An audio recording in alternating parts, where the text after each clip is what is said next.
សួស្តីបងប្អូនទាំងអស់គ្នាថ្ងៃនេះនាងខ្ញុំមានសម្លចាប់ឆាយបងប្អូនឬក៏សម្លស្ងោរ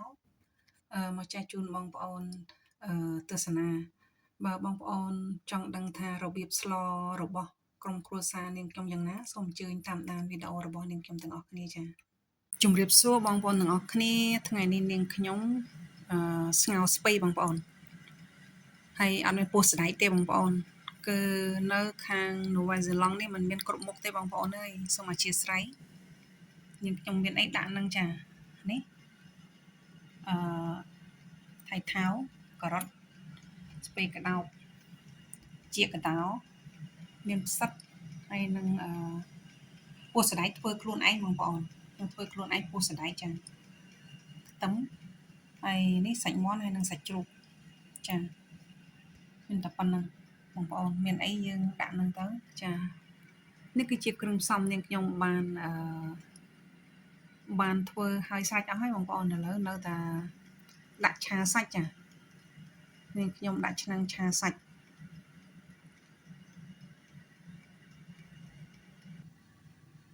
ខ្ញុំដាក់ខ្លាញ់ចូលខ្ទឹមបំពង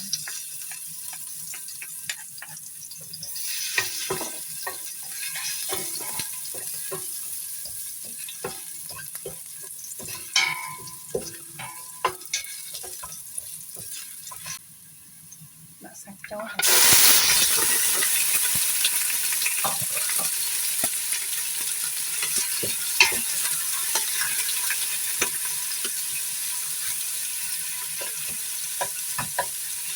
ហ្នឹងមិនដឹងថាចាប់ឆាយឬស្ងោរស្ពៃទេបងប្អូន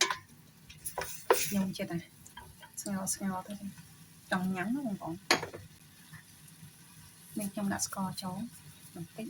កុំដាក់ច្រើនពេកចានេះម្រេចដាក់ច្រើនតិចនេះខ្ញុំចូលចិត្តនេះអំបិលចា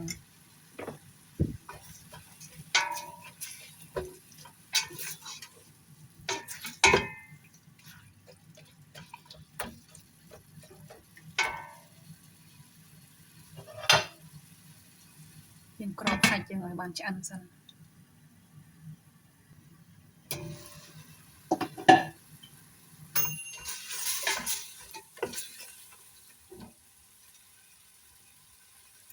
នឹងខ្ញុំដាក់ទឹកត្រីចូលបន្តិចបន្ទាប់មកនឹងខ្ញុំប្រើម្សៅស៊ុបបន្តិចចា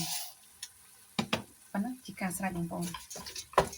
ខ្ញុំអត់ថែមគ្រឿងអីច្រើនដងទេបងប្អូនខ្ញុំថែមតែម្ដងហើយសម្លខ្ញុំ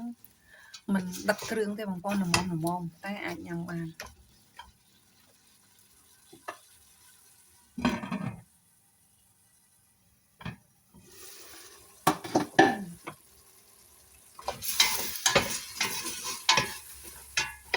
យើងអស់ទឹកប្រៃចឹងទៅយើងចាប់ផ្ដើមដាក់ផ្សិតក្រៀមចូលបងប្អូនផ្សិតក្រៀម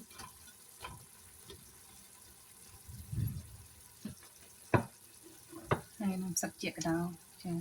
ពីហ្នឹងវាអាចយូរ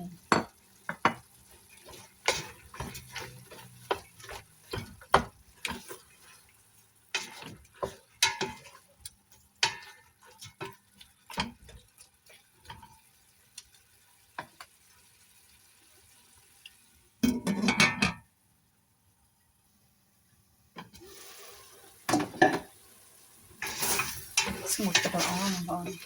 ចាស្ងួតទឹកល្អមែនតើ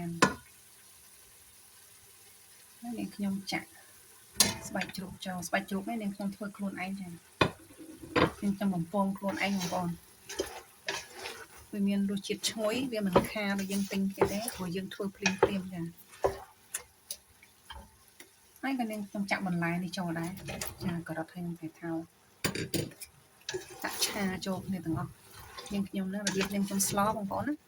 បងប្អូនស្លរបៀបណាអាចប្រាប់ខ្ញុំផងចាខ្ញុំស្លអញ្ចឹងបងប្អូនខ្ញុំឆាបន្លែឲ្យទុនតិចមិនចាក់ទឹកស៊ុបចូលឲ្យបន្លែទុនតិចទៅចាយើងកូរឲ្យទុនទៅខ្ញុំអត់ដឹងថាបងប្អូនស្លមិនទេតែខ្ញុំស្លអញ្ចឹងហើយវាអត់មានធុងក្លិនអីទេឆ្ងាញ់ចារ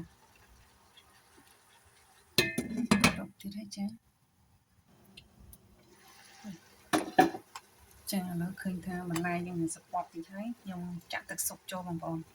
នេះគឺជាទឹកស៊ុបឲ្យមានជាតិ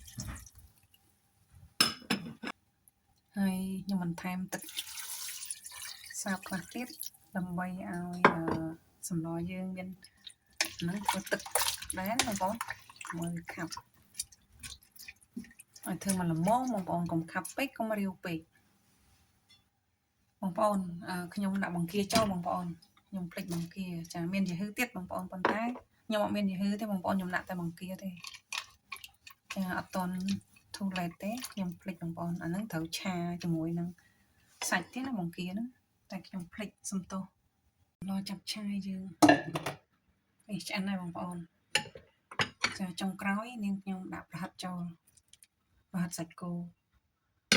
អរគុណបងប្អូនទាំងអស់គ្នាដែលបានតាមដានវីដេអូរបស់នាងខ្ញុំតាំងពីដើមរហូតដល់ចប់បើបងប្អូនពេញចិត្តសូមជួយ like និង comment ម្នាក់មួយផងចាសូមអរគុណសូមជម្រាបលាជួបគ្នានៅវីដេអូក្រោយៗទៀត